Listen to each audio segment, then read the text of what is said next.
أعوذ بالله من الشيطان الرجيم بسم الله الرحمن الرحيم واعبدوا الله ولا تشركوا به شيئا وبالوالدين إحسانا وبذي القربى واليتامى والمساكين والجار ذي القربى والجار الجنب والصاحب بالجنب وابن السبيل وما ملكت أيمانكم إن الله لا يحب من كان مختالا فخورا صدق الله العظيم. Dengan nama Allah yang Maha Pemurah lagi Maha Penyayang. Dan hendaklah kamu beribadah kepada Allah, dan janganlah kamu sekutukan Dia dengan sesuatu apa jua. Dan hendaklah kamu berbuat baik kepada kedua ibu bapa dan kaum kerabat dan anak-anak yatim dan orang-orang miskin dan jiran tetangga yang dekat dan jiran tetangga yang jauh dan rakan sejawat dan orang musafir yang terlantar dan juga hamba yang kamu miliki. Sesungguhnya Allah tidak suka kepada orang-orang yang sombong, takabur dan membangga-banggakan diri. Surah An-Nisa ayat 36. Assalamualaikum warahmatullahi wabarakatuh. Alhamdulillah wassalatu wassalamu ala Rasulillah. Allahumma rabbi syrah li sadri wa yassir li amri wahlul 'uqdatam min lisani yafqahu qawli. Subhanaka la ilma lana illa ma 'allamtana innaka antal alimul hakim. La haula wa la quwwata illa billahil 'aliyil 'azim. Amma ba'd. Apa khabar semua? Alhamdulillah, sihat ya. Sejahtera, hati yang tenang, jiwa yang lapang, kehidupan yang selesa, syukur kepada Allah. Dan sebesar-besar kesyukuran kita ialah alhamdulillah, pada hari ini sama-sama kita berada dalam rancangan Tanyalah Ustaz di TV9, dan alhamdulillah terima kasih kepada yang datang ini daripada daerah Jerantut, beberapa qaryah dalam daerah Jerantut. Saya difahamkan daripada Kampung Kuala Tembling, Kampung Sepial, Kampung Som, Temin, mana lagi kalau nak sebut ya. Ya, jadi daripada daerah Jerantut ni alhamdulillah, untuk tidak lain dan tidak bukan datang jauh-jauh ni semata-mata untuk apa? Untuk ilmu. Ya. Dan ilmu yang kita nak memahaminya di atas tajuk hidup berjiran, dan kita hari ini berada dalam sambungan daripada semalam sebelum ni di atas tajuk hidup berjiran. Jadi semoga doa harapan kita sentiasa hati kita dibukakan, terbuka jiwa kita untuk menerima kebaikan. Kerana apa? Tanda Allah bila mana nak beri pada seorang hamba itu kebaikan, maka akan diberikan pada hamba itu faham terhadap agama. Ya. Macam mana cara nak faham? Kena belajar. Boleh ke duduk lepak-lepak sini, faham tiba-tiba.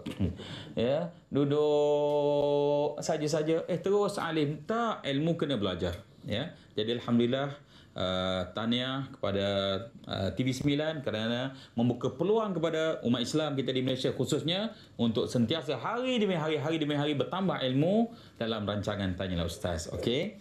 Jadi alhamdulillah, saya tidak lagi untuk bercakap panjang kerana peluang ini kita nak manfaatkan untuk dibukakan peluang berharga ini kepada para penonton yang hadir di studio ini untuk mengajukan soalan, dan tajuk kita ialah hidup berjiran. Ya, silakan. Ya, silakan. Assalamualaikum warahmatullahi wabarakatuh. Waalaikumsalam. Nama saya Muhammad Ubay bin Abusin, daripada Jerantut Pahang.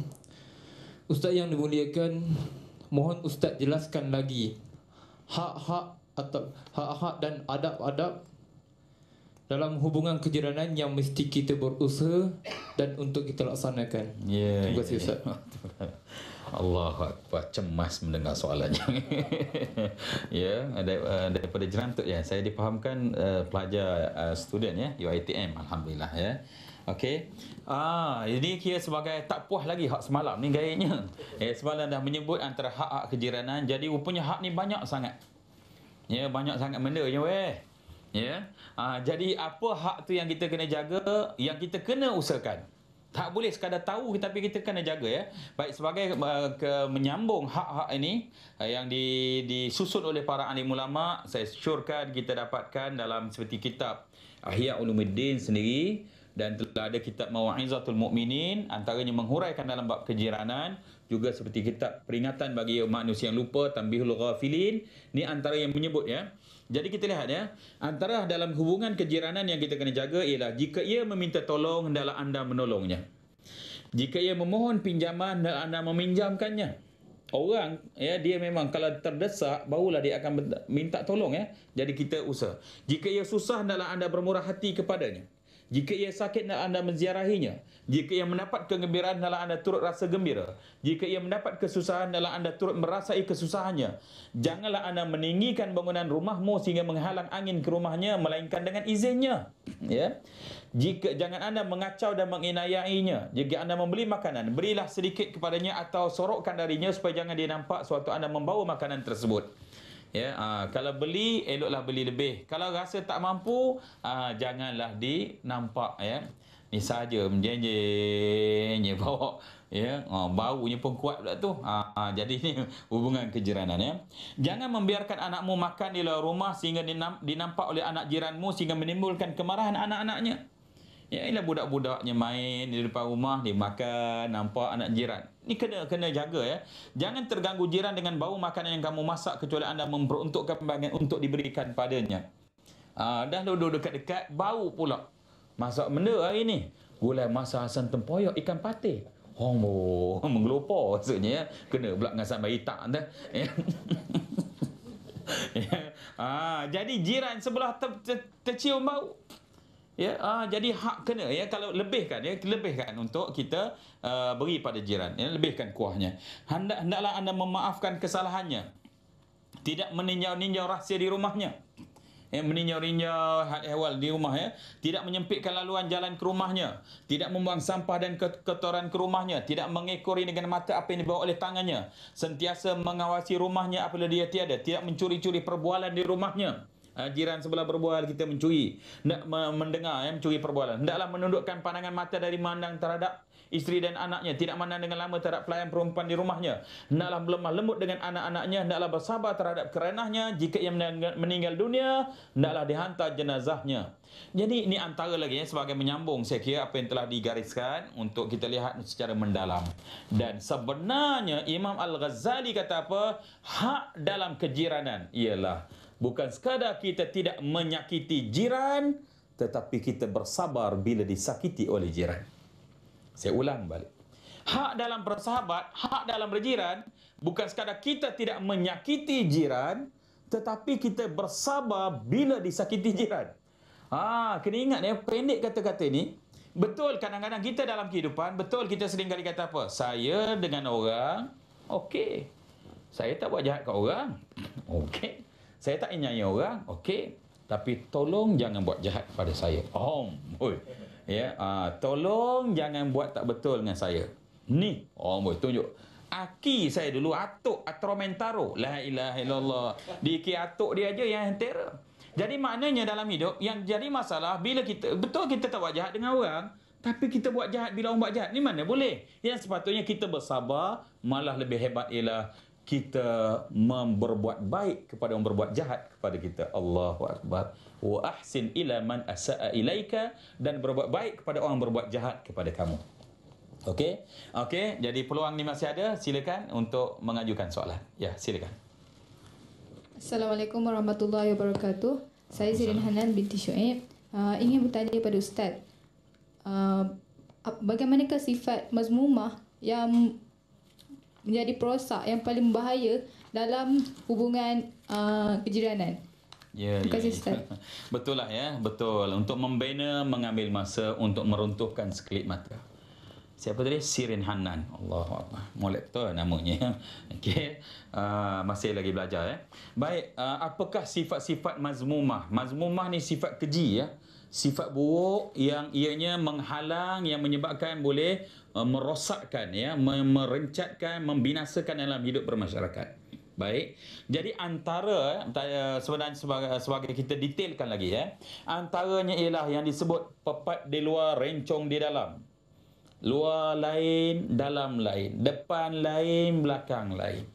Bila depan punya lah moleknya, Allah. Bila belakang, ya Allah, nyetinahnya, tahu tidak? Ya, bila belakang ni yang menjadi rosak ni. Bermuka-muka. Bermuka-muka, yang kita faham maksudnya. Kemudian busuk hati. Busuk hati. Ini, ya Allah, busuk. Habat sungguh. Kelakunya bermula dengan hati yang busuk. Kemudian umpat kata di belakang. Memanglah takrif mengumpat itu ialah menceritakan keburukan kawan seseorang itu di belakangnya, dan apa yang diceritakan itu adalah perkara yang benar. Itu mengumpat. Jadi akan rosak kasih sayang, akan rosak binasa keharmonian, jiran akan berantakan bila mana ada umpat kata. Ni yang kita kena jaga, sebab mengumpat dosa besar, bukan dosa kecil. Kadang sedaplah kenduri kenara tu. Sambil motong bawah yang buat persediaan kenduri ni, masa itulah buat ketupat. Cerita tentang si fulan tak boleh, rosak, habis pahala. Kemudian menjatuhkan air muka, maruah, tak boleh. Panas baran, ini merosakkan. Panas baran, marah, pemarah, bila marah badan bertukar jadi warna hijau. La ilaha illallah. Jadi incredible. Memendam rasa. Ni kadang-kadang perangai kita ni orang, inilah kita dalam konteks bangsa. Orang Melayu kita ni antaranya dia suka memendam. Orang Arab, suatu dia sarahah, dia terus terang. Kalau dia suka, terus terang. Kalau dia tak suka pun dia terus terang. Kita tak berterus terang. Banyak sebenarnya dalam kita kehidupan ni, kadang-kadang benda itu kecil je, tapi salah faham, salah tafsir. Kita kan jarang nak tafsir molek. Kita senyum, orang kata perli. Lah, molek dah senyum, dah orang kata perli. Kita masam, orang kata sombong. Padahal dah jenis pattern muka kita dah jenis macam tu. Kita banyak bertanya, orang kata banyak cekadak. Kita tak bertanya, orang kata tak pandai bergaul. Kita pakai baju baru, orang kata mengada-ngada. Kita pakai baju buruk, lagi sedap orang nak kata. Kita pejam mata, orang kata tidur, padahal kita tak tidur. Khusyuk dengar tanyalah ustaz. Mana tidur? Baik. Jadi ini rupanya dalam hidup. Okey dah. Jadi inilah mazmumah ini, bakhil, suka perli, menyindir, gurauan yang menyakitkan. Gurau untuk merapatkan, tapi gurau yang menyakitkan, tidak menghargai kebaikan, berdendam, hasad, iri hati, bermasa muka, melupai buruk sangka, maki hamun, tidak berlapan dada. Ini antara perkara-perkara yang boleh merosakkan dalam kejiranan. Jadi jaga perkara ini. Kembali selepas ini, jangan ke mana-mana. Tanyalah Ustaz, hidup berjiran. Alhamdulillah. Alhamdulillah. Masih bersama dalam rancangan Tanyalah Ustaz. Semoga semuanya dalam keadaan okey. Are you okay? Okey, belaka Alhamdulillah. Ni seronok jauh datang daripada Dirantut. Balik tengah malam tak? Balikkan jumpa hantu bonceng pula. Okey kita santai-santai untuk majlis ilmu kita ni. Baik, okey. Tadi respon sebelum saya buka soalannya sedikit respon terhadap perkara-perkara yang boleh merosakkan ni. Hasad ini penyakit yang paling bahaya. Hasad ni apa dia? Hati rasa derita orang lain mendapat nikmat, dan dia berusaha nak hilangkan, nak hapuskan nikmat yang orang tu dapat. Ni hasad. Jadi kalau jiran kita dapat kelebihan, ada nikmat, kejayaan, hati rasa derita dan nak hilangkan nikmat yang orang tu dapat. Ni yang paling bahaya. Tak nak menghargai. Kata. Memanglah dia tu molek. Keknya tu yang banyak. Banyak hak yang lain. Ni kata inilah yang menghalang, tak menyebabkan kita tak boleh nak harmoni. Kita kadang jadi terus hidup ni dalam keadaan tak tenang jiwa. Saya ulang selalu, apa yang kita cari dalam hidup yang senang, hati yang tenang. Kadang-kadang hidup dah nampak senang, tapi hati tak tenang. Kenapa tak tenang? Antaranya dengan jiran tak molek. Macam mana hati nak tenang? Okey, kita buka peluang ini untuk mengajukan soalan. Silakan. Silakan. Assalamualaikum Ustaz. Waalaikumsalam. Nama saya Khalid bin Yaakob dari Kuala Tembeling, Jerantuk.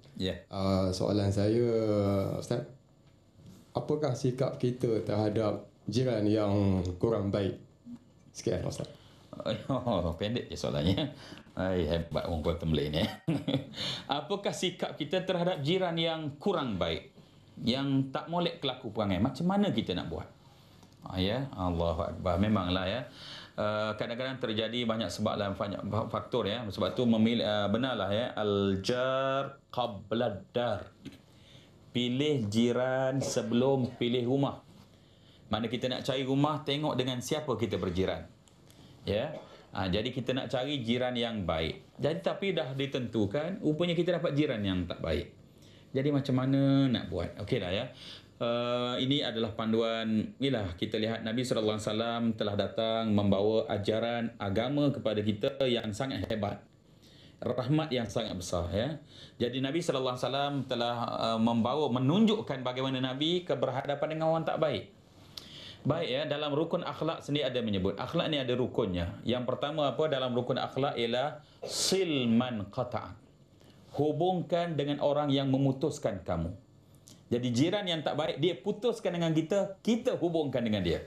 Ni masalahnya ni. Ya, hubungkan. Jadi kalau jiran tu putuskan, kita usaha untuk hubungkan. Ya. Yang kedua, wa'fu man zalamak. Maafkan kepada orang yang menzalimi kamu. Orang yang menzalimi kita, buat jahat pada kita, kita maafkan dia. Allahu Akbar. Senang ke nak maafkan orang? Senang ke kita nak minta maaf dengan orang?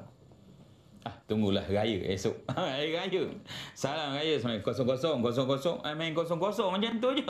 Mana boleh. Kita kena clear, sebut betul. Dulu saya pernah sebenarnya ya sekian sebut ya. Kena sebut apa ya. Jadi memaafkan orang yang menzalimi kita, buat jahat pada kita, kita maafkan dia. Yang ketiga, wa'ti man haramak. Berikan kepada orang yang mengharamkan kamu. Dia tak nak beri pada kita yang memberi. Kita yang menghulu. Kita yang terus mendekatkan. Allahu Akbar.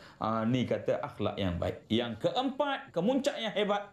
Apa dia? Wa ahsin ila man asa'a ilaika. Dan berbuat baik kepada orang yang berbuat jahat kepada kamu. Jadi dapat jiran yang tak baik, kita sentiasa memikir apakah kebaikan yang boleh kita buat pada dia.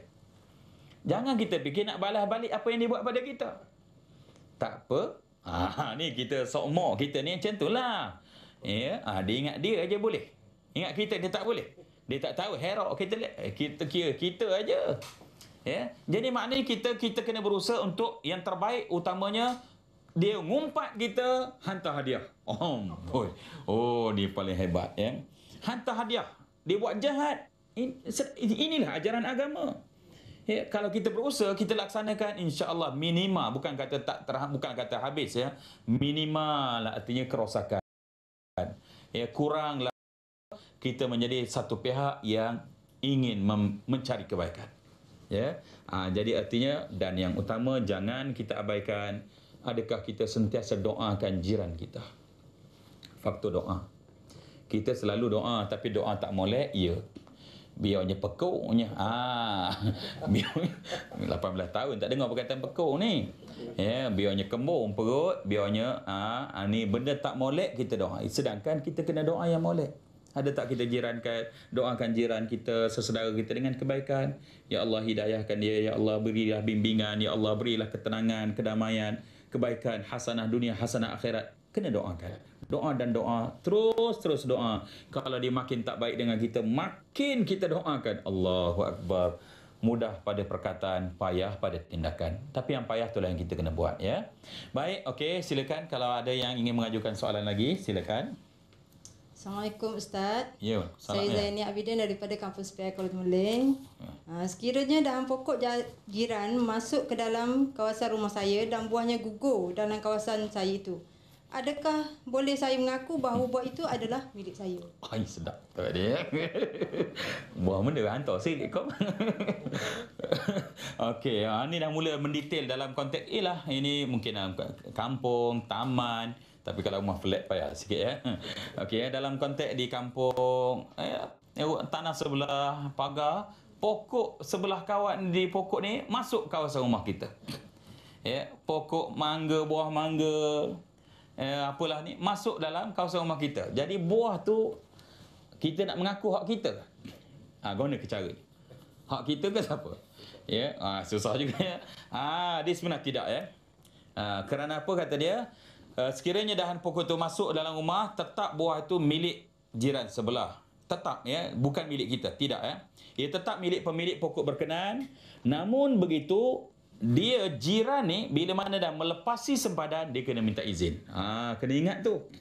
Betul lah, betul pokok tu datang daripada dia. Ya, artinya masuk, tapi bila mana dia masuk kawasan jiran, maka kena minta izin, ya. Baik, ya, minta izin terlebih dahulu. Maka buahnya juga dimiliki oleh tuan kecuali dah ada perjanjian. Di sini kata muafakat. Ya, bulat air kerana pembentung, bulat kita kerana muafakat. Jadi dah berpakatlah, okeylah macam ni lah. Ya, jadi pokok saya ni dalam kawasan saya tapi rendangnya ke sebelah. Jadi macam mana cara?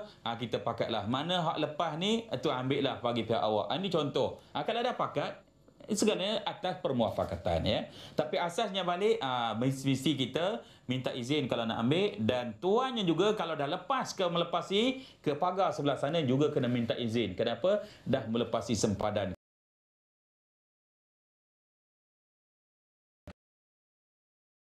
Kalau ada muafakat, bolehlah ambil. Ya. Hantarlah saya sikit. Ya, bolehlah ambil. Kenapa? Kita dah ada muafakat. Namun, jika sekiranya pokok tu mendatangkan mudarat, pokok sebelah ni masuk kawasan kita mendatangkan mudarat. Sebagai contoh, pokok dahan tu mencalakan kereta, motor atau tumbang jatuh, maka ketika itu pemilik pokok ni kena bayar ganti rugi. Begitu sekali, ya. Betul lah, dia masuk kawasan kita, berdahan dalam kawasan kita, jatuhlah kena kereta kita, jadi pemilik pokok dia kena membayar ganti rugi. Begitu yang kita, kalau ada soalan ilmu, dah ada panduannya, selesai masalah.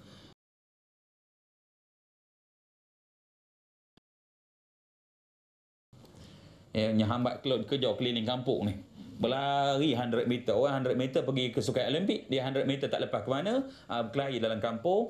Kesnya kerana pokok, kerana buah, dahan dan sebagainya. Ya, jadi perlu kita jaga. Yang penting balik asasnya ialah iman, permuafakatan, sepakat kita bersama, ya. Kalau ada timbul masalah, maka kita selesaikan molek-molek, berbincanglah elok-elok, ya. Baik. Okey, kita ada peluang ni lah untuk mengajukan soalan. Ya, sila. Okey, silakan. Bismillahirrahmanirrahim. Assalamualaikum warahmatullahi wabarakatuh. Waalaikumsalam. Di sini saya ingin mengajukan satu soalan kepada Ustaz. Soalan, kita memasang kemah atau kanapi sementara di satu majlis, ini di kampung atau di kawasan perumahan. Misalnya majlis perkahwinan ke atau yang lain-lain. Saya minta Ustaz perjelaskan. Dan terima kasih. Dia dah masuk detail, ya.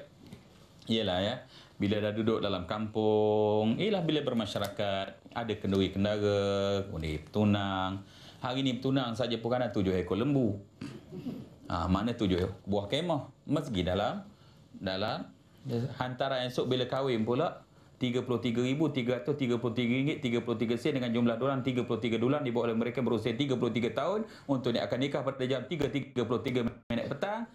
Ni yang jadi macam-macam. Okeylah, ya. Jadi kita nak lihat sekarang ni, macam apa hukum buat kanopi kemah sementara. Okey, bila kata sementara, perkara ni diharuskan, ya. Bila mana benda tu bukan tetap. Mentang-mentang nak buat majlis kahwin anak dia, habis konkret piling tu pasal pakai mat sampai kalau sementara artinya dalam tempoh sehari 2 hari, diharuskan, yang mana dengan sini kita bila pasan tu menghalang laluan boleh, tapi dengan syarat, dengan kita yang pertama bersifat sementara, waktu boleh dibuka balik, kemudian misi dengan izin jiran-jiran. Ni penting muafakatlah balik. Termasuklah jiran kita yang tak orang kafir, ya. Jangan orang Islam juga kita jumpa. Jadi dengan orang kafir yang bukan beragama kena minta izin, ya. Dan dikirakan okey, diharuskan boleh. Dan cara dengan kita menjemput sama dalam kenduri itu dah kira memohon izin, ya. Dan biasanya kita masyarakat kita boleh berlapang dada, ya. Tapi kalau tak jaga, betul boleh terjadi bergaduh, banyak juga terjadi. Kalau rumah kita di hujung jalan, tak perlu minta izin. Sampai ujung jalan mati dah. Maknanya tak menghalang laluan, tu tak perlulah minta izin pada setiap rumah yang lain, ya. Okey, kita akan kembali selepas ini di atas tajuk hidup berjiran. Tanyalah Ustaz. Jangan ke mana-mana. Kembali. Alhamdulillah. Syukur alhamdulillah. Okey. Senyum, lawa, senyum ya. Okey, alhamdulillah ya. Kita masih ceria, setia bersama dalam rancangan Tanyalah Ustaz, Hidup Berjiran. Dan terima kasih kepada tuan-tuan, puan-puan yang datang daripada pelbagai qaryah dalam daerah Jerantut untuk sama-sama menghadamkan ilmu, memahami dengan sebaiknya di atas tajuk perbincangan kita pada hari ini. Dan yang paling utama ialah kita nak membina sebuah masyarakat yang mendapat rahmat Allah, harmoni dan keberkatan ya. Okey, peluang yang berharga ini saya buka lagi. Silakan, sesiapa yang okey silakan. Assalamualaikum warahmatullahi taala wabarakatuh. Waalaikumsalam warahmatullahi wabarakatuh. Saya Cik Fatimah binti Hasan daripada Jerantut. Ini membukakan satu soalan kepada Ustaz. Apakah langkah-langkah yang mesti dilaksanakan untuk mengatasi bila berlaku krisis atau pertelingkahan? Terima kasih. Ya, ialah kata jangan kita mengharap memanglah harmoni. Tapi nya berkelahi lah pula. Guna kelah nak buatnya. Membayangkan bila kata orang mukmin ni dia solid tak bertelingkah. Dah ya. Kita kena ingat ya, sebab kita manusia. Manusia ni dia pelbagai latar belakang, cita rasa, dia macam-macam ya, tak sama ya. Yang tak bertelingkah bergaduh ni siapa? Malaikat. Malaikat je tak bergaduh. Ya, tak ada kita dengar malaikat bergaduh nak mengambil nyawa orang. Malah tak nak lah ini mengambil nyawa orang Jerantut. Oh, lega lah orang Jerantut ya. Tak ada ya. Malaikat mungkar bila kata manusia, malah kita baca sirah, sejarah juga para nabi, para sahabat nabi juga ada krisis. Ya, itu adalah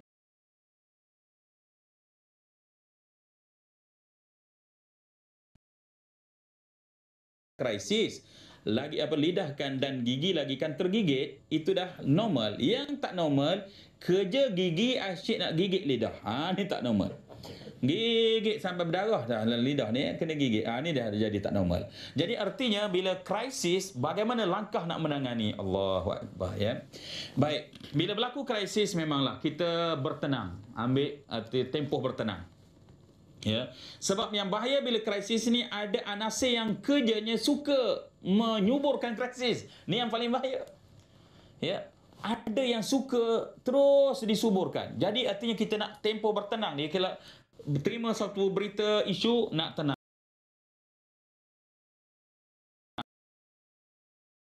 Nak supaya terhenti perkara tersebut. Kemudian bila krisis, yang utama kita kena jaga mulut. Dengan jiran, jaga mulut. Kalau datang saja cerita, okey, jaga mulut. Jangan menambah haja motor dia. Cerita tu sikit, dia jadi sedap lagi tu banyak. Panjang. Padahal bila cek balik, ya Allah, kadang sikit aja bendanya. Ya, kadang isunya, Allahu Akbar. Isunya apa? Salah faham. Dia kata, aku tengok dari belakang, muka dia macam Aaron Aziz. Lah, salah faham, rupanya penceramah. Okey. Jadi salah faham tu aja ya. Baik, okey. Jadi sekarang ni artinya jaga mulut.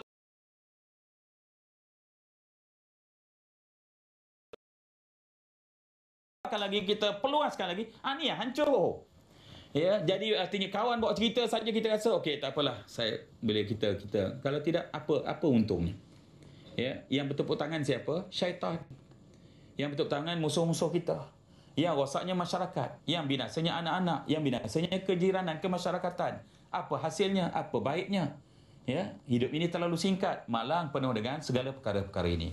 Jadi langkah-langkah utama balik kembali pada memang ya, bila berlaku krisis, iaitu sejarah telah membuktikan bagaimana Rasulullah sendiri bila berlaku, Rasulullah sendiri berdiam diri. Lama Nabi diam.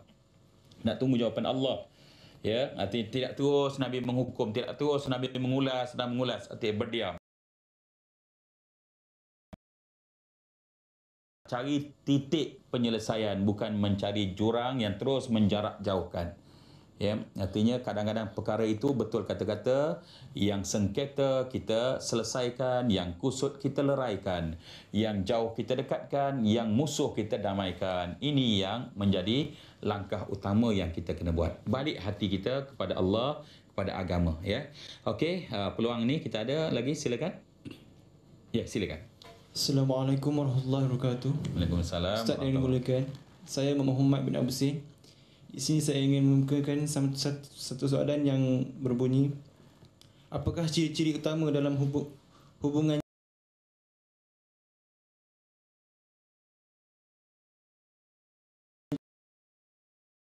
diri, perkara utama untuk kita sebenarnya kita nak susun atur baik-baik dalam kehidupan kita ya. Okey, kita lihat panduannya. Hendaklah anda mengharapkan sesuatu yang baik baginya sebagaimana anda mengharapkan kebaikan itu berlaku pada dirimu. Ya, renung kata-kata ini. Sebagaimana kita nak kita ni orang buat baik, itulah kita buat pada orang. Hendaklah anda membenci sesuatu yang tidak baik baginya sebagaimana anda membencinya berlaku pada dirimu. Apa yang kita benci tak boleh berlaku pada kita, itulah yang jangan kita buat pada sahabat dan jiran kita. Kan? Kita tak suka orang kata kita, jangan kita kata orang. Kita tak suka orang menghina kita, jangan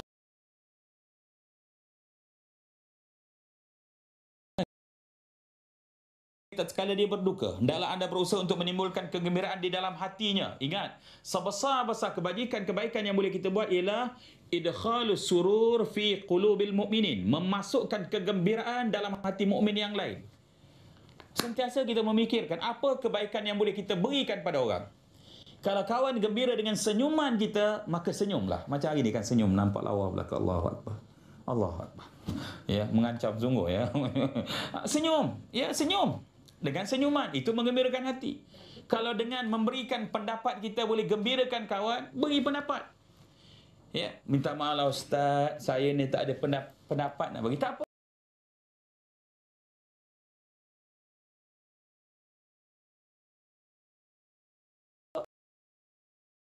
Gembirakan. Okey, sentiasa berusaha menimbulkan kegembiraan dalam hati. Hendaklah anda memelihara maruahnya sama ada di depan atau di belakangnya. Ini hak dalam apa yang diajukan. Jaga maruah depannya, belakangnya. Jangan dijatuhkan maruahnya. Hendaklah anda membantunya dengan wang dan tenaga apabila ia memerlukannya. Hendaklah anda menutup keaiban dirinya dengan tidak menyiarkan pada orang ramai. Allahu Akbar. Tutup. Apa cerita tak boleh? Tutup. Kenapa? Perkara buruk kita kena tutup. Arti jangan kita buka aibnya. Ingat, kita membuka keaiban kawan, sahabat, jiran, akan dibuka aib kita nanti di padang mahsyar di hari akhirat. Allahu Akbar. Ya, dibuka keaiban kita nanti di hari akhirat. Masya Allah ya. Gerun kita bila kita ingat bagaimana situasi nasib di hari akhirat. Hendaklah anda membela dengan sebaik-baiknya. Hendaklah anda sentiasa menasihatinya dengan penuh hikmah bila dia melakukan kesalahan. Nasihat dengan hikmah. Kadang-kadang kita kata kita nasihat, tapi rupanya tidak berhikmah. Rosak juga. Umpama membasuh najis dengan air kencing. Contoh apa tamsilan ni? Kita nampak ada air najis lah ya, taik ya. Okey, kita nak basuh, kita sembah dengan air kencing, lagi tersebar luas. Maknanya kadang-kadang kita rasa kita dah nasihat orang, dakwah orang, tapi rupanya tak kena cara, tak betul kaedah. Akhirnya bukan menyelesaikan masalah, langsung melebar.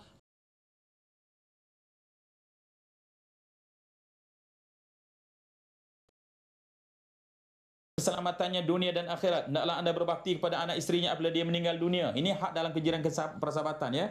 Artinya mendoakan keselamatannya dunia dan akhirat. Saya nak tarik sikit. Memanglah ya. Kita katalah kalau kita doa ke orang, benda dapat kitanya. Sebenarnya apa yang kita beri itu akan dapat pada kita.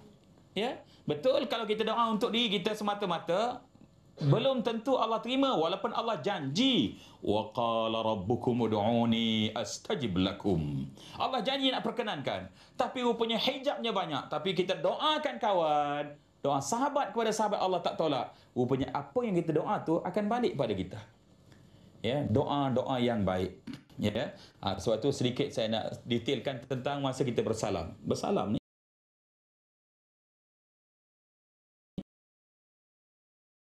salam ni rupanya padanya ada tautan hati. Kita genggam dengan erat. Genggam dengan erat. Kanan salam hujung jari. Sallallahu ala Muhammad. Semput mendengar. Pitching lari. La ilaha illallah. Ya, hujung jari. Macam tak berapa nak hidup je gayanya ya. Baik ujung jari. Tak boleh genggam dengan erat. Genggam dengan erat. Cukup, belum lagi. Apa lagi? Bila kita cakap genggam ni, Nabi SAW kata apa? Kalau disediakan ganjaran kelebihan 10, 9 akan diberi pada orang lepas kemudian. 1 akan diberi pada orang lepas dulu. Kalau 10, kalau 100, kalau 1000.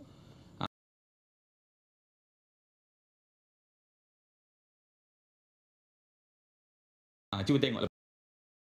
Bagaimana mata bertentang mata. Masa salam, mata tengok. Orang kalau ada masalah hati dengan kawannya, confirm dia takkan boleh tengok mata kawannya. Kerana mata adalah jendela bagi hati manusia. Mata pandang mata kawan. Ya, kerana masa bersalam, tak pandang muka kawan. Wajah berikan senyuman. Senyum masa bersalam. Senyum. Allahu Akbar. Senyum. Masalah ke kalau nak senyum? Ni masa macam salah dengan Undertaker, dengan Big Show, Randy Orton, ahli gusti belaka ni. Ya Allah.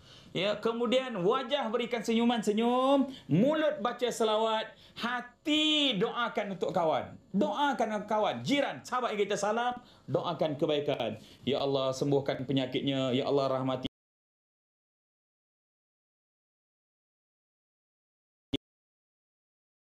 Kita tanya, ada tak kita buat perkara ini? Sebab itu tak heran kadang-kadang semakin sekian lama kita bersalam-salaman di Masjid Surau, semakin lama kita berjemaah bersalam, semakin berantakan hati dan jiwa. Ya, datang berjemaah masjid dan surau, tapi semakin berjemaah, semakin hati menjauh dan menjarak. Semakin bersalam-salaman lepas sembahyang, makin hati kita tak pernah bertemu. Sedangkan sepatutnya makin kita berjemaah, makin kita bersalam, hati kita makin bertaut. Ya, bila mana bertemu kemesraan ini, tidak akan berpisah jemari dan hati. Oh, ingat kata-kata tu ya. Bila bertemu saja kemesraan, hati akan terikat dengan ikatan yang kukuh dan kuat. Okey, jadi apa yang diajukan tadi artinya mendetailkan lagi sebenarnya kebaikan-kebaikan yang kita kena laksanakan. Jiranan, persahabatan, dan jangan kita anggap perkara ini kecil kerana kita hidup bersama dengan manusia kita, dengan jiran tetangga. Kembali selepas ini, jangan ke mana-mana. Tanya nak Ustaz, tajuknya Hidup Berjiran. Alhamdulillah. Alhamdulillah. Sedar tak sedar, ujung dah kita ya. Inilah kata ketentuan dalam hidup. Pertemuan, ada perpisahan, awal akan akhir, akan ada akhirnya. Kita masih bersama dalam rancangan Tanyalah Ustaz, Hidup Berjiran, bersama dengan rakan-rakan yang datang daripada daerah Jerantut untuk menghayati atas tajuk perbincangan, dan terima kasih kepada penonton di rumah yang setia bersama untuk benar-benar kita memahami dan mengamalkan ya. Baik, Hidup Berjiran, saya kira satu tajuk topik yang kita tengok balik, ianya adalah satu hubungan yang berkaitan dengan hablum minan nas, hubungan sesama manusia. Kita hidup bersama sesama kita.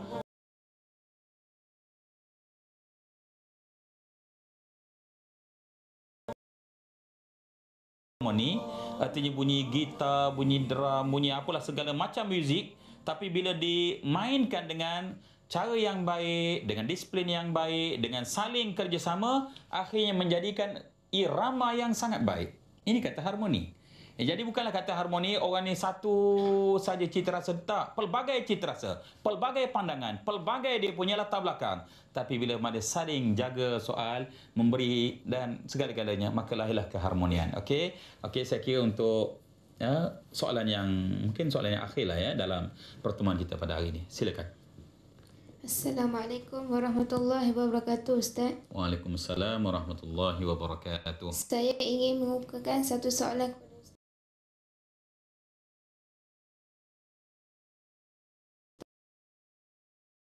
Sebuah kehidupan yang damai, harmoni dan berkasih sayang. Terima kasih, Ustaz. Terima kasih. Siapa namanya ni ya? Nurul Azli. Oh ya, okey, daripada Jerantut juga ya. Okey, caller getak ni. Okey, alhamdulillah. Dah soalan ujung dah punya ya. Jadi soalan tadi membawa artinya apakah mungkin panduan untuk kita membina sebuah kehidupan yang harmoni, yang tenang, yang damai dan berkasih sayang. Allahu Akbar. Apa erti hidup yang senang tapi hati yang tak tenang? Ini seringkali kita ungkapkan.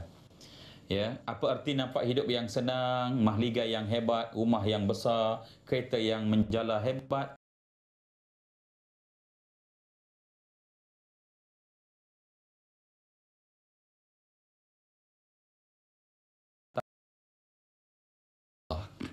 Kembalikan hati masyarakat kita kepada Allah.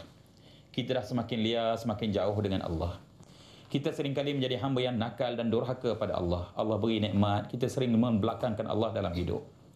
Kita seringkali menjadi hamba yang meletakkan Allah nombor keberapa dalam hidup. Setelah segala yang lain, barulah kita teringat Allah.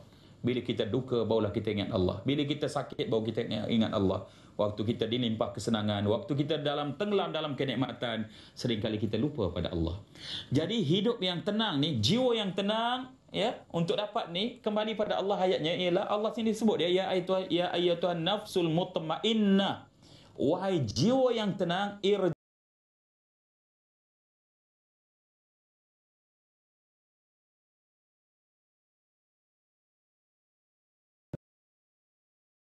jiranan kita, masyarakat yang lebih luas, sampailah dalam satu negara dan ummah, kembalikan kita kepada Allah Subhanahu wa taala. Kalau sesat di hujung jalan, maka balik ke pangkal jalan.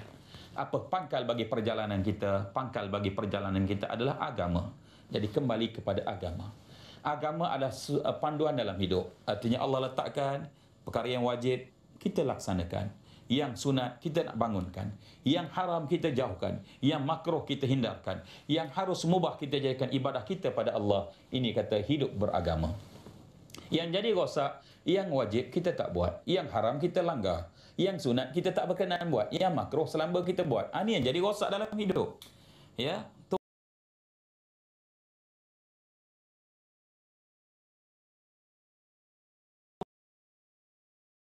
ya, balik pada panduan agama, balik pada iman, balik pada soal takwa, balik meletakkan, artinya takwa ni kadang-kadang kita memenjarakan kalimat takwa hanya di masjid dan surau.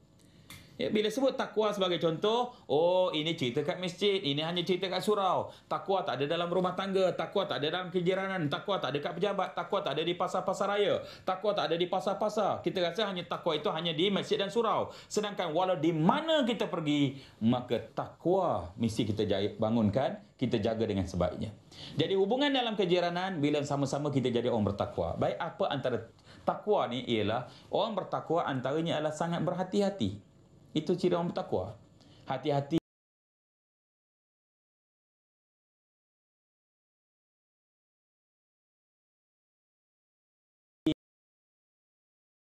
Sebagai contoh, saya nak tarik satu kisah. Mungkin di hujung ni ada pengajaran. Bagaimana berhati-hatinya seorang ulama namanya Muhammad bin Idris Asy-Syafi'i, Imam Asy-Syafi'i.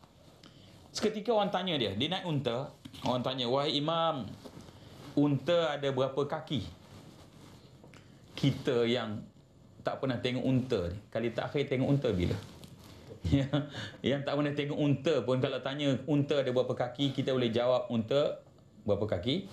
4. Tapi nak cerita berhati-hati Imam Syafi'i bila mana dia ajukan soalan, unta itu ada berapa kaki? Apa dia buat? Dia turun daripada unta, dia kira 1, 2, 3, 4.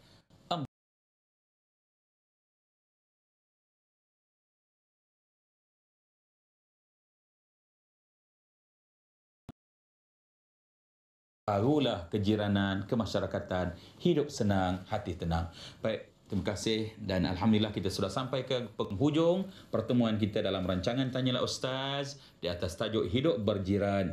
Untuk kita simpulkan bersama hati dan jiwa kita, emosi dan minda kita. Semoga Allah letakkan kita sentiasa dalam hidayah, mendapat hidayah, dan kita menadah hati kita, tangan kita memohon pada Allah. Semoga Allah berikan kepada kita kerahmatan dan keberkatan. A'udzubillahi minasyaitonirrajim. Bismillahirrahmanirrahim. Alhamdulillahirabbil alamin. Wassalatu wassalamu ala asyrafil anbiya'i wal mursalin sayyidina Muhammadin wa ala alihi wa sahbihi ajma'in.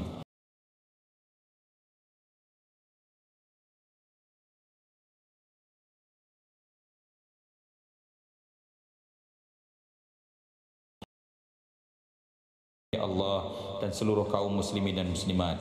Ya Allah, wahai Tuhan kami mohon padamu ya Allah kerahmatan dan keberkatan daripada-Mu ya Allah. Rahmatilah hidup kami ya Allah, berkatilah kehidupan kami ya Allah. Ikatkanlah hati-hati kami ya Allah, tatkan jiwa-jiwa kami ya Allah. Ya Allah, wahai Tuhan kami, berikanlah ketenangan pada hati kami ya Allah. Berikanlah kedamaian pada jiwa kami ya Allah. Ya Allah, wahai Tuhan kami, bukakanlah kepada kami ya Allah pintu-pintu kebaikan dengan seluas-luasnya ya Allah, dan tutupkanlah kepada kami ya Allah pintu-pintu kedosaan dan kemaksiatan serapat-rapatnya ya Allah. Ya Allah, wahai Tuhan kami, taatkan hati-hati kami ya Allah, sebagaimana Engkau taatkan antara Musa dan Harun, sebagaimana Engkau taatkan antara golongan Ansar dan Muhajirin ya Allah. Leraikan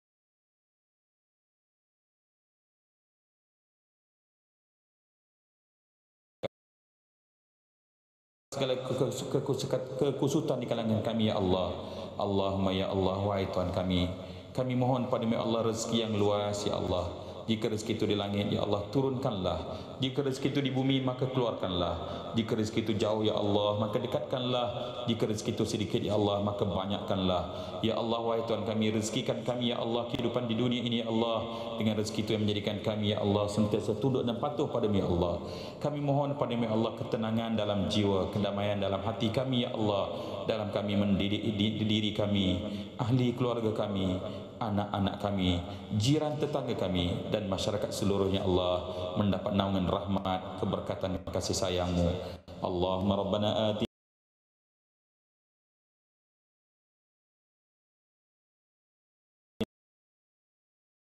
benar. Wa sallallahu ala sayyidina wa maulana Muhammad wa ala alihi wa sahbihi ajma'in. Subhana rabbika rabbil izzati amma yasifun wa salamun ala al-mursalin walhamdulillahi rabbil alamin. Taqabbalallahu minkum. Alhamdulillah, terima kasih dan ampun maaf. Semoga kita bertemu lagi. Semoga sentiasa kita dalam rahmat ilahi. Wabillahi taufiq wal hidayah. Wassalamualaikum warahmatullahi wabarakatuh.